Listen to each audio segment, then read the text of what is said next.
Pinkertons Ghosts is a horror anthology podcast by Superversive Radio, with no affiliation with any detective agency, person, real or imagined, or the dark forces of Outre Terre.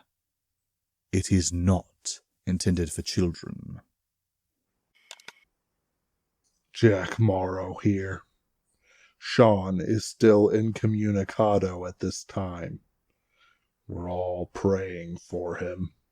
Among the papers my father, the Grand Mason Grand Poobah Jeremiah Pike, left to his unfortunate lackey to burn was a series of contacts throughout the paranatural world. I do not mean the Outre Terre or the Fae or the vampires, but humans who trafficked with them. Some were simple agents who did not care where the money flowed from, as long as it flowed. A few bribes, and I acquired a neat list of contacts and the knowledge that my own actions were for sale. I'd call them leeches, but that was assuming that they'd have some use as a medical curiosity. It was frustrating not to have any direct lines to my father. The man owed me a blood debt. The merchants were happy to know that the Paranormal Pinkertons were back in business. Said business had been slow. I told them that if we do our jobs right, it'll stay slow. They winked like I was being facetious and then talked on and on about the profits of werewolf taxidermy. At a Wickham Hall and Winter's house, their representative acted much the same, but they were more tight-fisted. They liked the fact that I had wiped out the team that had betrayed them. I tried to explain that this was a blood vendetta. He shrugged and offered me a good deal on a Tommy gun supposedly used on the St. Valentine's Day massacre. It was a good gun. After some haggling, I bought it. Of course, it was only after I was about 50 miles away that I realized the Tommy guns used in the massacre were probably all accounted for, and I could pick up one like them from most Paranormal Pinkerton caches.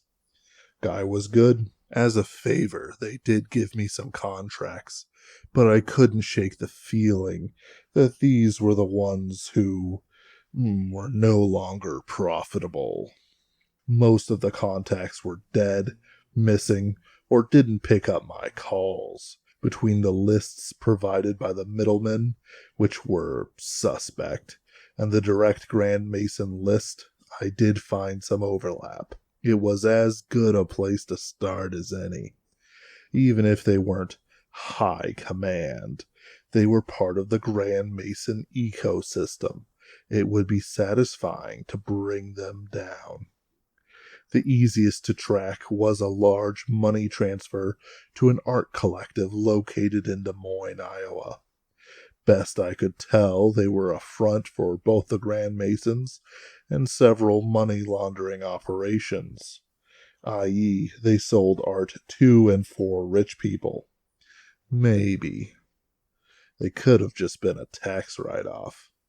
Des Moines and Iowa, in general, is a nice place. The landscape is nice, and while it doesn't have the Ozarks the same way Missouri has, the land has a charm all its own. The city is cleaner than most, and not in that weird, we shove the trash out way Indianapolis has. It was a neat place, not quite the grime of St. Louis, and not the drudgery of Kansas City. Of course, I was only there for some arson, and in some courts of law, murder. But I think I would have enjoyed my time there, trying not to interact with the locals and so on. The area in question was a few streets of gimmick bars, restaurants that could only live in a major city, and marijuana dispensaries. The place in question The Bauhaus Bar House was neither in any Bauhaus style, nor any particular style at all. It was a shop front with a bar in back and several layers above it, one for dancing, one for art, and another not open to the public. None of the cheap beers were under $10 for 12 ounces of alcohol. I gagged. I could pay a guy $20 and he'd give me 15 minutes unsupervised under the Budweiser taps. Sure, you'd burst your stomach if you really went wild hog, but he'd sling you into the sewers. Yeah, me too. I looked to the right and then down. I must have stared too long at the menu and scowled. You're not from around here. The woman next to me was 4'6" if she was an inch, and slim. She was sipping a martini and slipping the bartender a 20. From the disgusted look on his face, there wasn't much tip left. Quick, what would Sean do? Yeah, I'm here on business from St. Louis. She had a pixie's face. I need to fade check her before too long. She seemed disappointed I was from Missouri. St. Louis? Figures. Never somewhere cool in Des Moines. What brings you all the way here? Certainly not the beer prices. Come on, Jack. Don't forget your people skills. Took a moment to formulate my lie. I think she might have mistaken me looking for weapons for checking her out. I'm a contracted estate and art dealer who's interested in opening up a new market or two for my employers. I try to keep things hush-hush about who. No point in getting excited if the scene isn't up to snuff. She nodded and then quaffed the rest of her drink. That makes sense. No other reason to be here. You get an invite too? Yeah, I definitely would need to fake check her. Now. No, I didn't. I just came back from a show back east on Jesus Christ's sacrifice on the cross in a postmodern, I had to make up a word. Cubism. She did not blink when I mentioned Christ. She didn't blink when I mentioned Cubism either. I needed to up my art knowledge. I didn't know Cubism was still going. Was it any good? Cubism, cube shapes, geometry, in a geometric way. Very forgettable. That party sounds interesting, though. Might save this trip. Are you asking me out on a date? No, I'm using you to grow my cadre of artists and maybe perform some light arson depending on what I find. Ha! Now that'll be a critical review. All right, meet me here at 9, okay? Yeah, I'll be there. She slid off the bar stool and walked away. And don't dress up. I have a thing for Humphrey Bogart movies. Name's Paige, stranger. She winked. I felt uncomfortable. Despite my sudden date, I was in good spirits. First, I had an in to an exclusive party, and my rapport with Paige might introduce me to someone worth, well, knowing. The Bauhaus Bar House was a collective of a couple people. Most of the members rotated out as the Andy Warhol dream died, but Herman Goldstem stayed constant. There was little on him besides his art, which was mostly degenerate. Every piece was something liberation of the sexes, something motherhood, something the feel of sandpaper across your crotch, something. Not a big fan of his work. I spent about $50 at the bar watching the man run around up and down stairs and into his sycophants alike. The abuse was artful. 3 of his little minions broke down in tears and then did it better.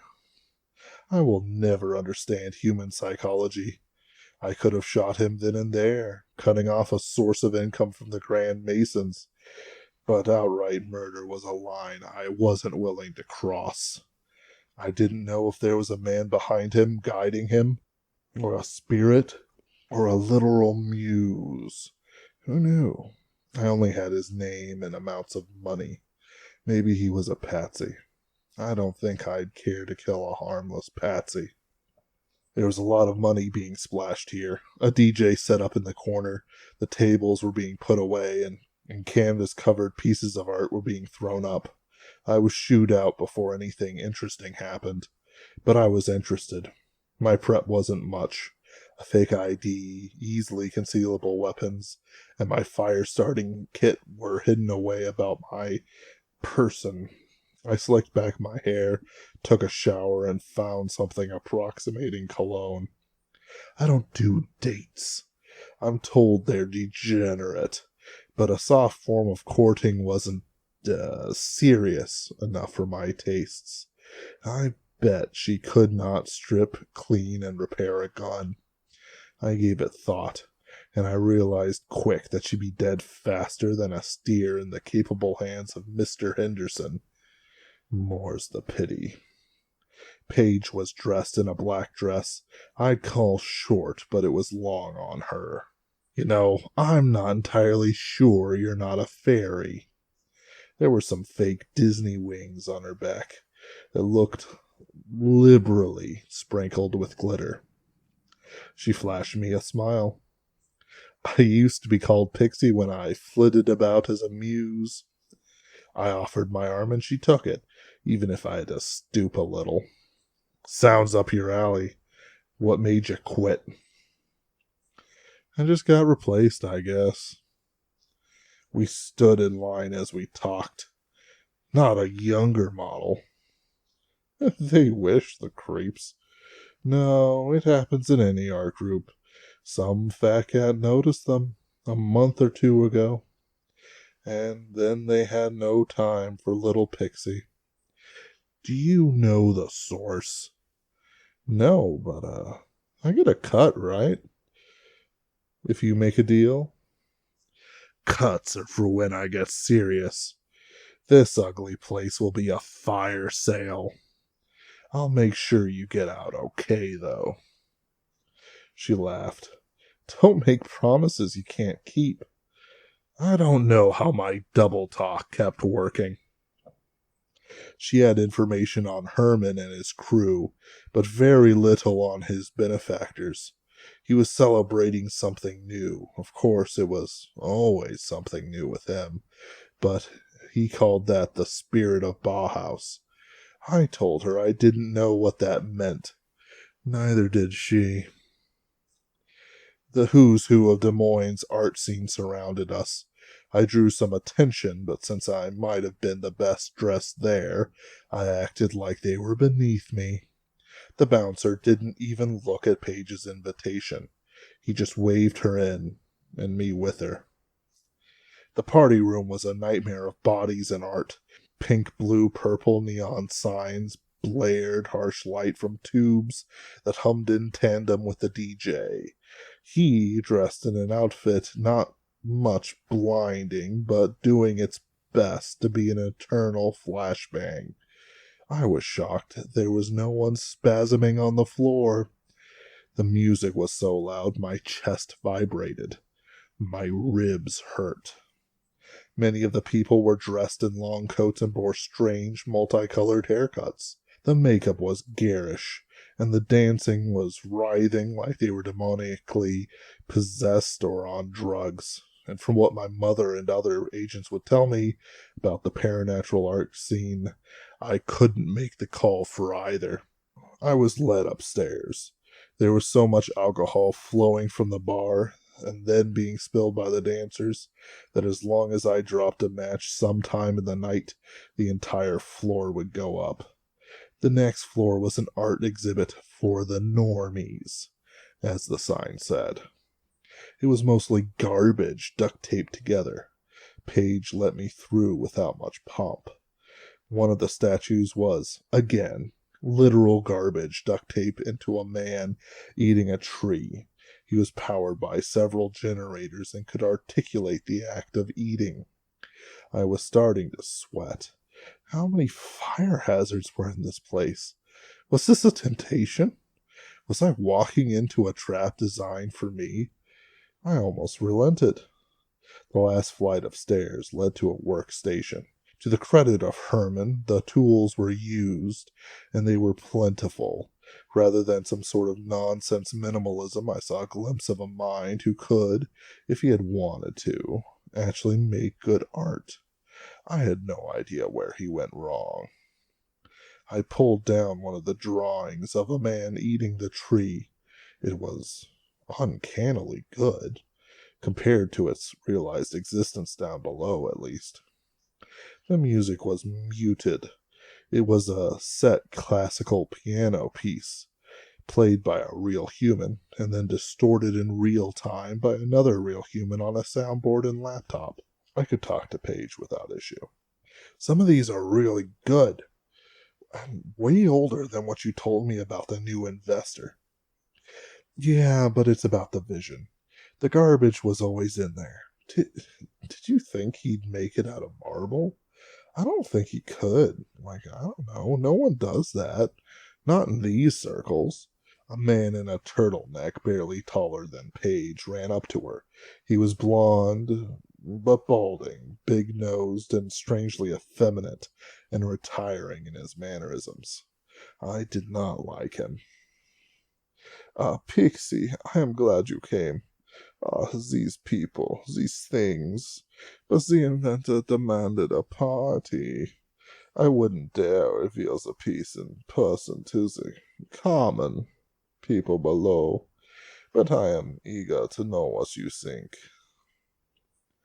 There was an elaborate kissing ritual I did not participate in. Then the diminutive man led us to a couch. I spent most of the time looking for the most flammable collection of oils and paint thinners. I was again shocked. There was some high-quality material here. I'd have to be careful, or the fire would burn too quick and too bright.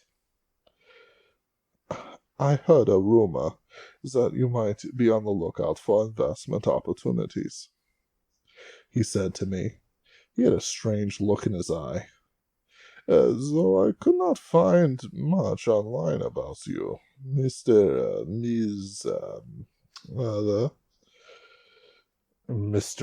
Hydeguard. I can't say I'm impressed so far.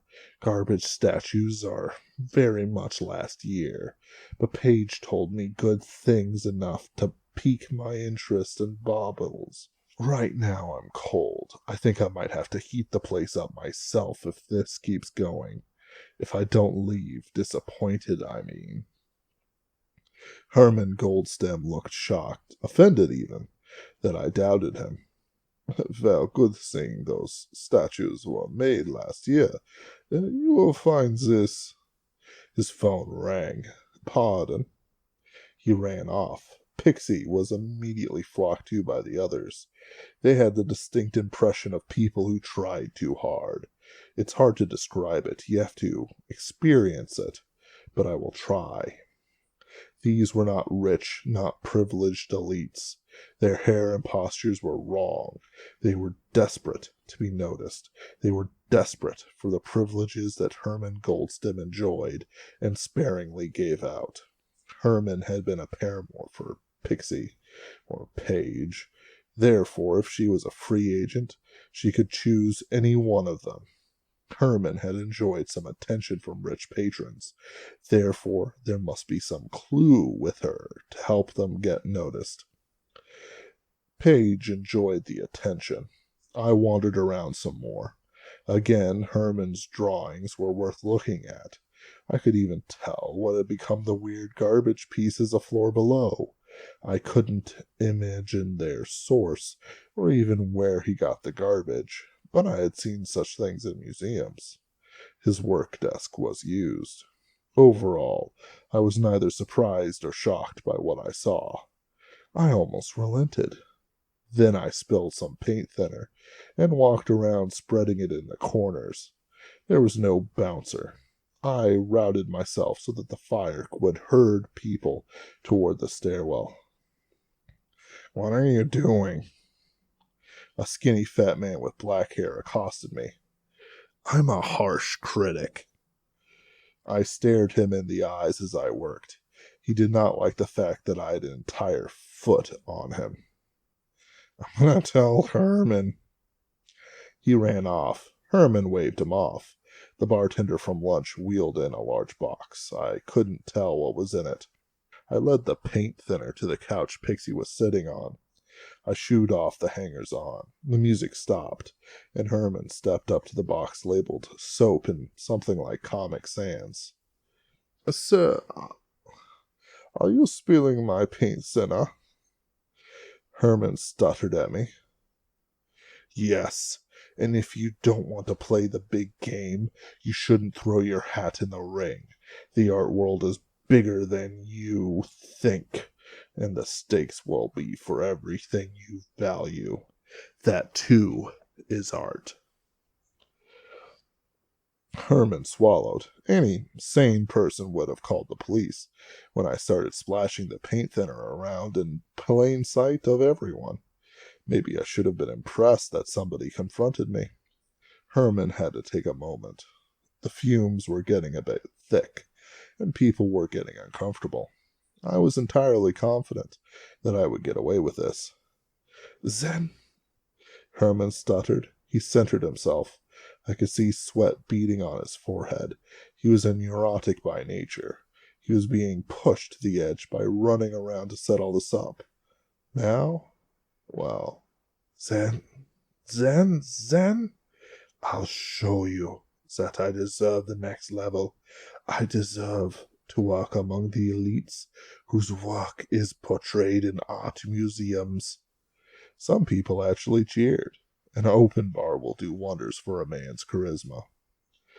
"I was commissioned by a man of means who wishes to remain anonymous. He gave me specific designs for me to work on, even pictures. I have done some sculpting in school, so the whole project was nothing to me, but it is done."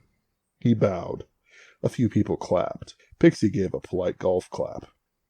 "Before I reveal it, I have to play this tape." He produced a cassette tape and slotted it into a cheap tape recorder. "And to think, I just bought a new record player, and I get sent a tape? Always the case." There were some giggles. I was playing with a lighter, flicking it on and off. Herman could see it. The man was sweating like a Scandinavian in his sauna. He pressed his buttons.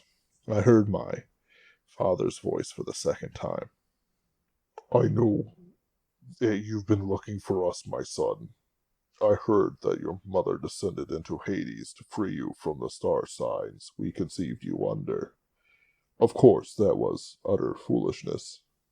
Even as a zebra cannot change its stripes, you cannot change the powers that the stars have over you. Love is only powerful as a fuel. What I would have gotten for you. When she ran, I raged, and my love for her died. For what little it is worth to you, I am sorry you lost your mother. She isolated you from the world to save you from me. And now you have nothing. I had just commissioned this when I got the report from one of our agents. I was planning to have my men infiltrate one of your public safe houses and just leave it in the... I wondered what it would do to your psyche. No, this is better. I arranged things such that you'd be likely to choose Herman. Detectives are predictable. This was just a social call. I don't believe you'd join us if I offered. You're more a Morrow than a pike. Blood has power after all. There is so much I could teach you. Well, I don't believe that there is any way I could meet you without you sticking a knife in my ribs. Instead, I hope you enjoy the present I'm leaving for you. The tape stopped. I ripped off the tarpon, looked into the painted stone face of my mother. She was young. I hated that. There was no line my father would not cross. When I was a child, I wondered what it would be like to have a proper father and a proper household life, like the families I used to stay with while I was too young to leave alone. Instead, these things leave gaping wounds in the heart. It never heals, but it does scar over. Her body was rail thin and running from something. She was clothed in some sort of ornate bedsheet that flowed behind her. She clutched me to her chest. She was looking back, scared, alone, and desperate to keep me safe. Her long hair was tied into a complex knot twisted into itself. While she had run with nothing, at least she'd not get snagged. A gap in a hastily made toga showed ribs plastered against skin, the exact way a near anorexic would have them. The feet and toes were the very image of running, and not weirdly disconnected from the ground like most artists do. Her eyes were crying, her lips clenched against teeth, and blood stained the sheets. Herman was a good artist. It was good work. She almost looked alive. Knowing my luck with statues, it might be. Has anyone but you touched this? No. The man was terrified. He had probably imagined stuff like this or seen movies where someone plans out a set of events that would lead the hero there. He could tell something had happened and that he might not live through the night. I still hadn't decided whether or not to commit violence on him. I'm taking this. I wasn't going to take it home or to any of my major bases, but there was a nice little cabin. If there was something, then I could capture it, observe it. I had the feeling it was normal. I could have wrapped it in chains and road rashed it to nothing. Then I remembered I had almost nothing of hers. I had more of her father and grandfather than I did of her. Herman didn't stop me, and I surprised myself. I didn't burn the place to the ground. People complained I was hawking the good statue, but I ignored them. I had some of Herman's underpaid bartenders haul it down to my bar. Paige stood by the entire time. You know, I could tell there's something here. There's something you're doing. I want to see it. You don't. But you reached out and touched my life. You sloshed paint thinner around Herman's workroom and played with a lighter for a quarter hour. You looked Herman in the eyes the entire time. People don't just do that. I'm a muse. The things I can inspire. I didn't really know what she was posing for, but she leaned over my car. A portion of me woke up. She was attractive in the cute, short woman way, the sort of way you know you could stash her in the crook of your elbow and carry her around until needed. No, Joy. She said she liked Humphrey Bogart, right? Listen, kid, you belong here. No, think about it. Maybe not today, maybe not tomorrow, but someday soon, I'm going to have to fight and kill. I can't worry about you. Well, in fact, you'll be killed just because I have to learn some psychopath's version of a lesson. If the report Eugene put out is true, one of my comrades' girlfriends was nearly eaten by something just because they were going after him. I won't put you through that. You're staying here. You're going to find some nice young artist in need of a muse, and you'll never look back. But I could. Pixie will always have Des Moines. She clicked her tongue. I had her, and she knew it. I didn't say anything else and hopped into the Unismasher. I drove off without looking back. Then I turned around and doubled back to a crossroads and parked, just out of her line of sight. She had her back to me, and I could see a cell phone in her hand. She was speaking to someone. Her body language had changed. I couldn't tell who she was talking to. I couldn't tell whether she was a Grand Mason agent or not. But she was something else, something more than the short woman with a soft spot for struggling artists. That night I infiltrated the bar and got Herman's banking information. I didn't know what I'd turn up, but I figured it'd be another tack in my giant wall of grand masonry. I'd find them. Even if I had to go down 1,000 false trails someday, they'd make a mistake, just like I nearly made a mistake with Paige. Nobody well-adjusted chooses the paranormal Pinkerton life. If I ever found a woman who could survive the life I live, well, that'd be a different thing. Jack Morrow, out. Pinkerton's Ghosts is a podcast distributed by Superversive Radio, licensed under an Attribution Non-Commercial Share-alike International License. This episode was written by Ben Wheeler and is performed by the same.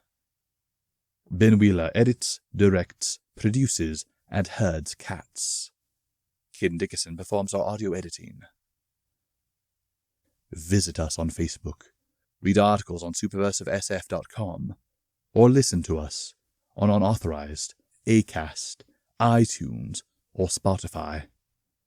Contact us through Twitter at @PinkertonsGhost, email us at pinkertonsghosts@gmail.com, or send us noble messenger possums with messages strapped to their backs. Don't worry, they know how to find us. Thank you for listening, and good luck.